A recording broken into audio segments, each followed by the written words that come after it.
Hello and welcome to the Luminous Body Podcast, Healing from Within.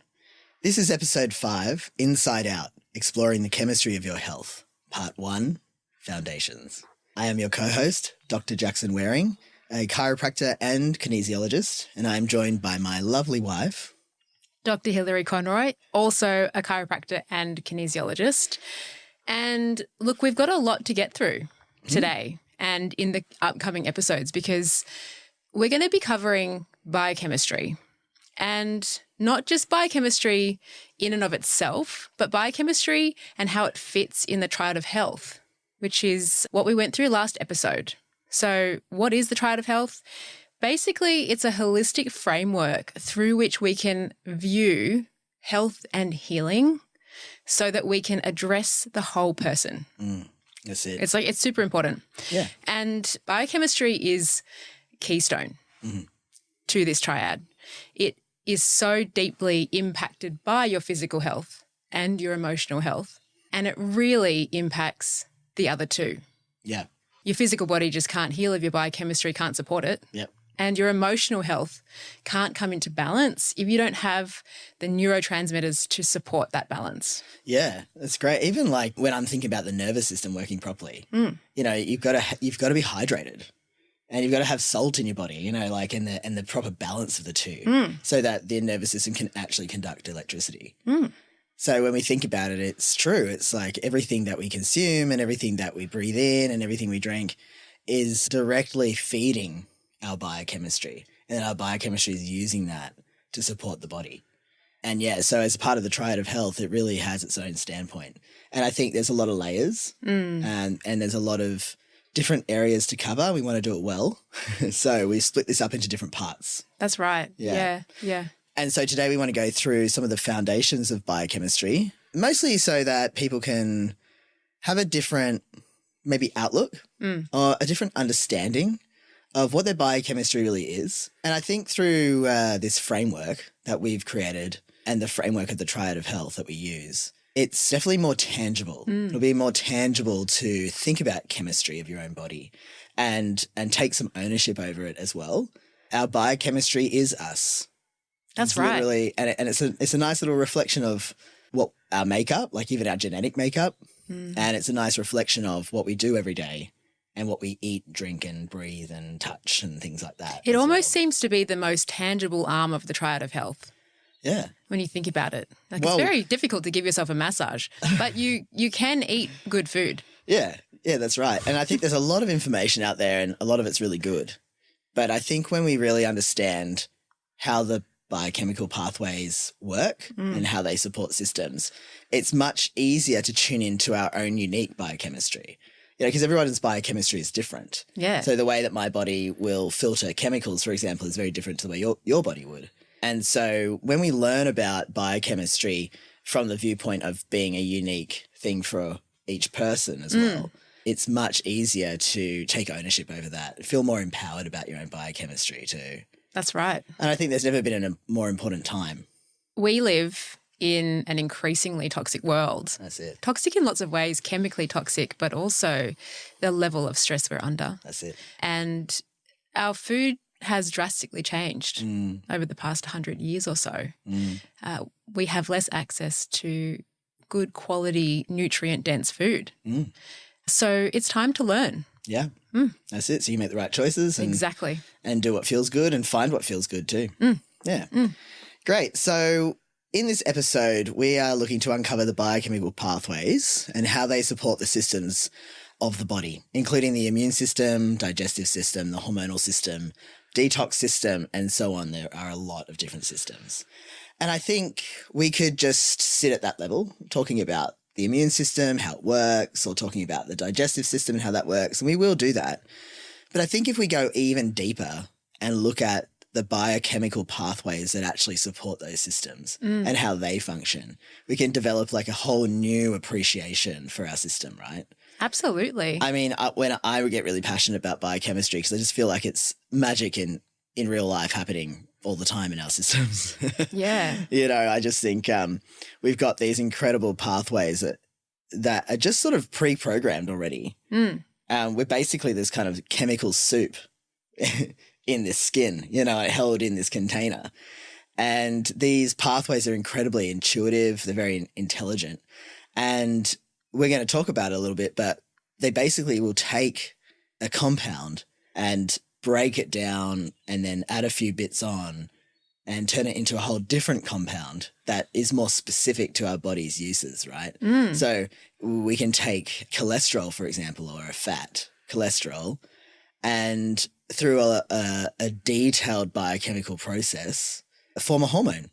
Amazing. Yeah, the body will take cholesterol, do a few things to it, make it through a few adjustments, and we get testosterone or estrogen or progesterone or cortisol. Or, you know, amazing. Yeah. I mean, I think what's really cool about that example is cholesterol can be so many different things. Oh, yeah. Oh, yeah.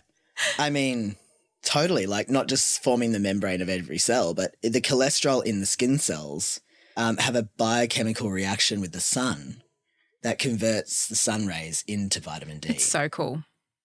Like, we could literally like talk about cholesterol just this whole episode, but we won't. Yeah.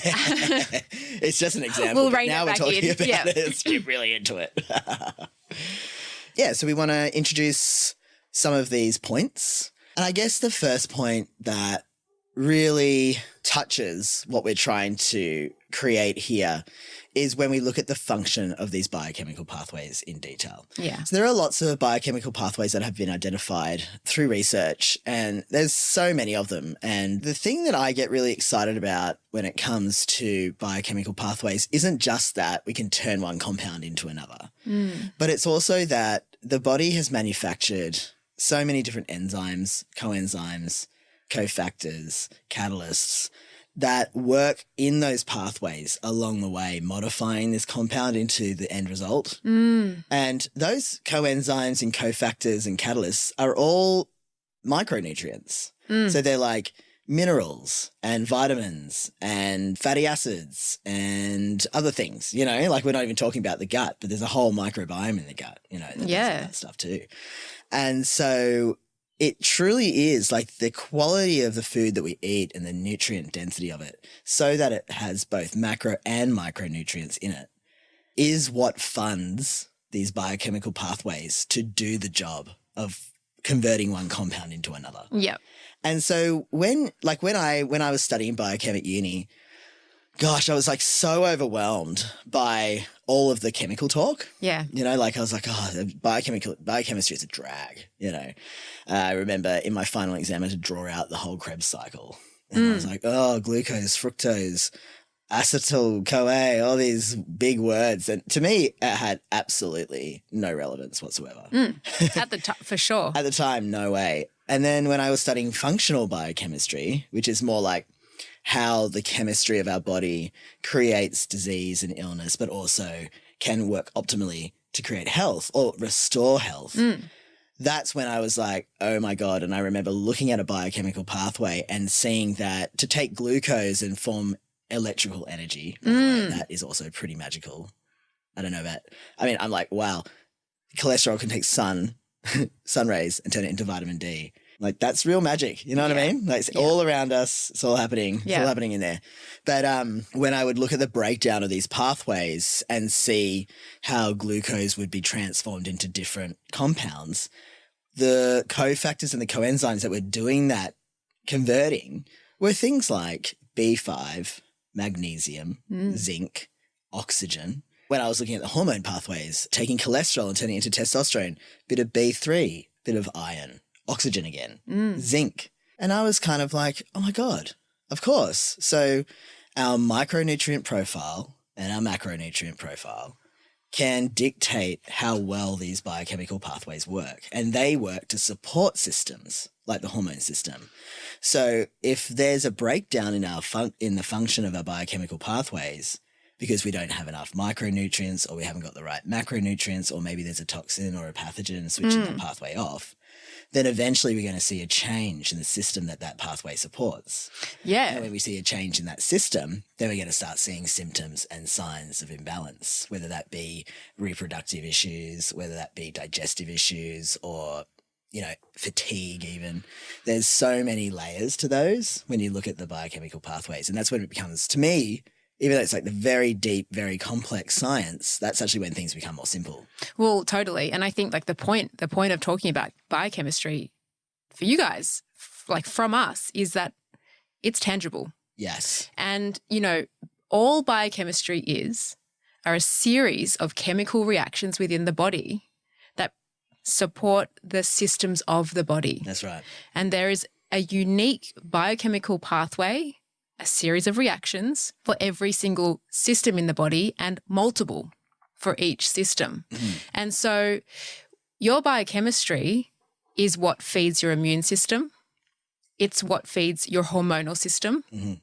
It's how your neurotransmitters are formed. That's it. It's how you absorb your food. Your biochemistry is what is constantly working under the surface to get your systems what they need so that you can function as a human. Because humans, essentially, from the cell up, we go from cells to chemical pathways to tissues, organs, how those organs work together makes us up. And so we're really looking at biochemistry being the foundation for how we function as humans. That's right. Yeah, that's the importance of biochemistry here. Yeah, that's it. It's so essential. And I think it's also like essential to understand your own biochemistry as well. Everyone's so different. And not be so scared of it. Yeah, that's right. I think chemistry's done a really good thing to make something extremely complicated. Yeah. But hey. So let's talk about the very first step of biochemistry. And that is, where do we get these nutrients from? Where do we get the chemicals from that our body uses to support these systems? And the answer to that is simple. Yeah. Essentially everything we come into contact with. Yeah. So the food we eat, the water we're drinking, even the sun we are exposed to, and whatever we're putting on our skin. The body uses what you come into contact with in your environment to create these pathways. And this is important to remember, because basically what it means is it matters what comes into contact with you and what you're consuming. That's right. It's a direct connection to what goes in your mouth, through your skin, through your nose. That it's a direct connection with the function of your biochemistry. And That's so right. I don't necessarily always like agree with you are what you eat kind of vibe, but those pathways can only work with what goes in. Yeah. Exactly. And so let's break it down a little bit more. What does go in? Well, when you're eating your foods, you have two kinds of nutrients, like Jackson explained just earlier. You have your macronutrients, which just means big nutrients, like your fats and carbohydrates and your protein. I think a lot of people are familiar with that if it fits your macros. Oh, yeah.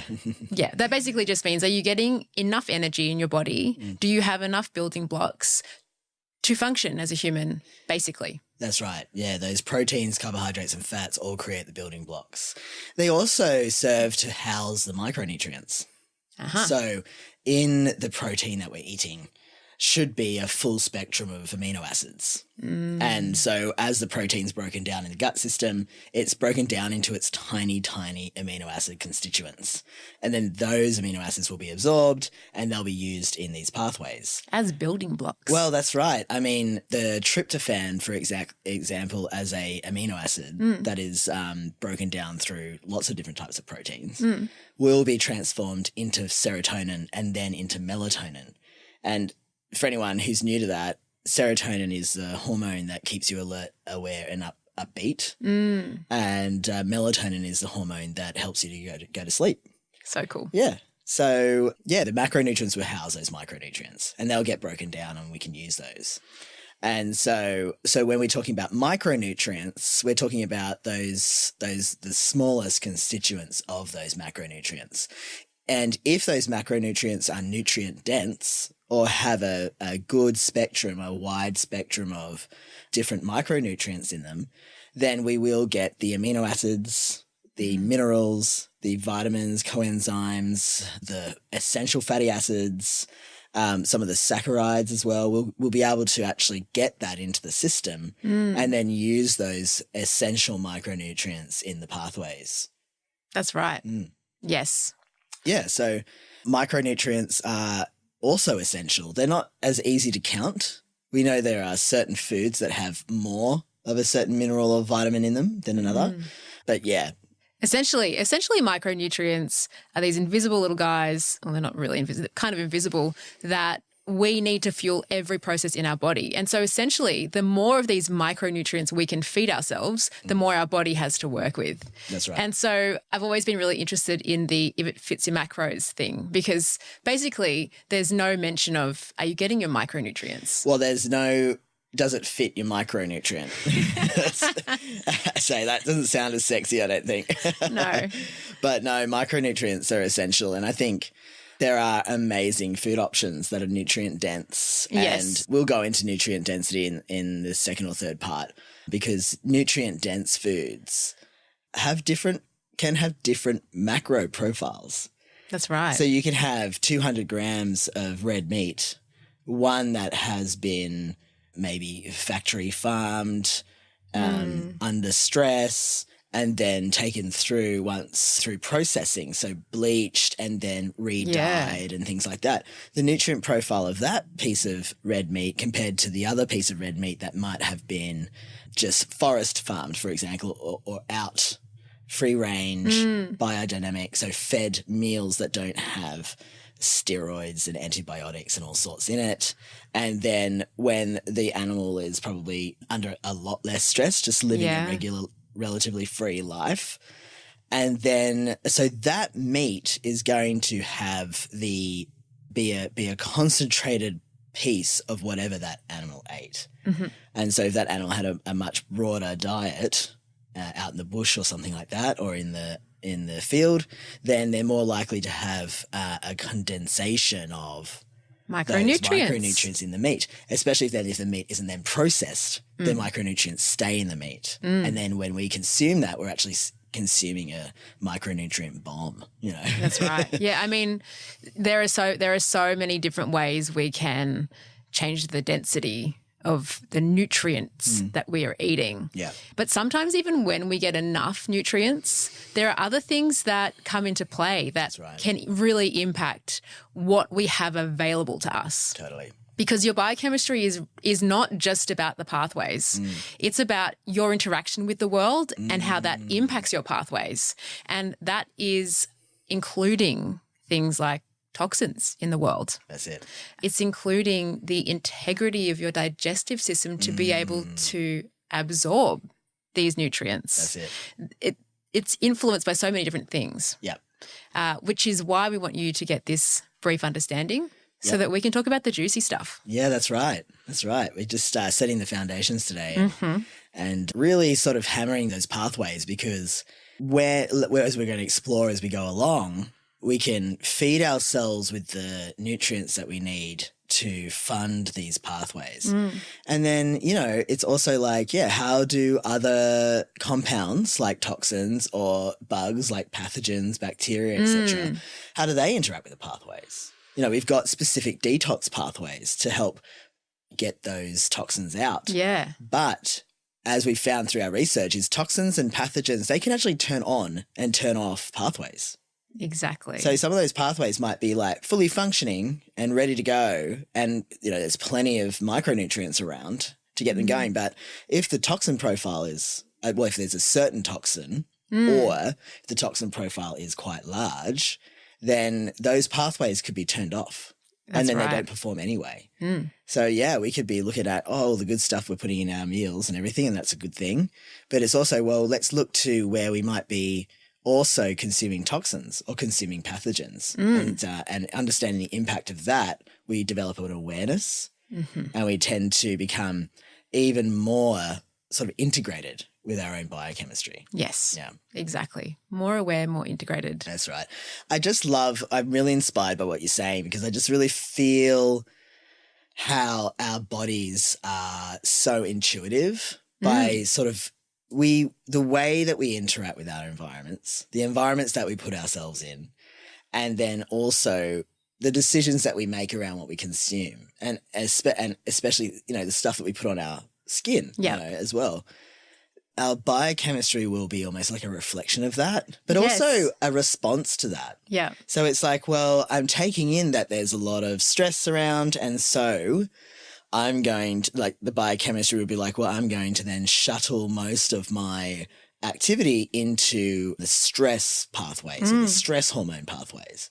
And that should support the body to move through this stressful environment. And I think the same goes for if we create environments for ourselves that signal like safety and calm and processing and release, then the body will respond to that as well. Yeah, exactly. Your biochemistry is responsive and adaptive to your environment. And that is so empowering that it isn't fixed. Yes. And even if your genetic profile would say that you're more likely to have this or get that or not absorb that or whatever, it's still changeable. It's still adaptable. Our genes turn on and off as well. Yep, that's pretty it. Cool. I was having a giggle before because you were talking about how if we are more aware, then we can use it to our advantage, essentially. Yeah. And I have this like ongoing joke with myself about certain things in life where if I can't see it, it's not there. So it's kind of like I feel like we all walk around not really knowing that we have all these biochemical processes going on. Yeah. And that's cool because then we don't have to pay attention. Yeah, true. Yeah, but if we start to bring our awareness to our biochemical pathways and really start to understand how much we influence these pathways and our environment influences these pathways, then we kind of have to look at it. Yeah. Yeah. So true. It's so true. It's kind of like the silent kind of keystone. I would say, I people who have chronic illness, it's a different story. I think they have to learn about their biochemistry in a really difficult way as well. But I think, you're right, like the tangible. So physically we can understand quite well. Yeah. And I think even emotionally, if we give ourselves a bit of credit, we can really feel when we're stressed or angry or upset or relaxed or whatever. But when it comes to our biochem, apart from maybe feeling off or tired or something, we don't always associate biochemical signs and symptoms with biochemistry as well. No. It's so easy to go, oh, I've got a sore knee. Well, I must have done too much at the gym. Yeah. Or I must have slept funny or something. And it's like, well, actually, knee is a representative of the liver, for one thing. Yeah. So, or just, maybe your body's not managing inflammation properly. Yes. And so it's like we can start to appreciate that there are these silent undertones that are so influential, and then bring them into the picture. Totally. And another thing that widens the lens of understanding of our systems. Love widening that lens. Got to widen it. Gives you more options. Yes. On that note. Yes. We're going to wrap it up for today. Sure. We are. Thank you so much for listening. I really hope that after today's episode, you have a greater understanding that your biochemistry is really part of you, and it isn't a secret process that happens separate to your life. It's happening in response to your life. And hopefully you feel empowered to learn more about it and to be more aware about how you're living your life and what that might be doing with your biochemistry. Yep. Nice. The interaction there. Yes. Yes. If you got something out of today's episode, please subscribe to our podcast. Yep. Maybe tell your friends to tune in. Yep. And we've got so much more coming when it comes to your biochemistry and how it really impacts your health and healing. That's right. In the next episode of Inside Out, we will discuss nutrition, the quality of what we consume, our ability to absorb it, and our ability to keep those nutrients rather than leaking them out. That's right. If you did get something from this episode, we would love to hear from you. You can connect with us by checking our link in our show notes. Share with anyone that you think might need this. Also, follow and like us on social media and subscribe to this platform, this podcast, and we will see you next week. Time. Awesome. Thanks, guys. Thank you.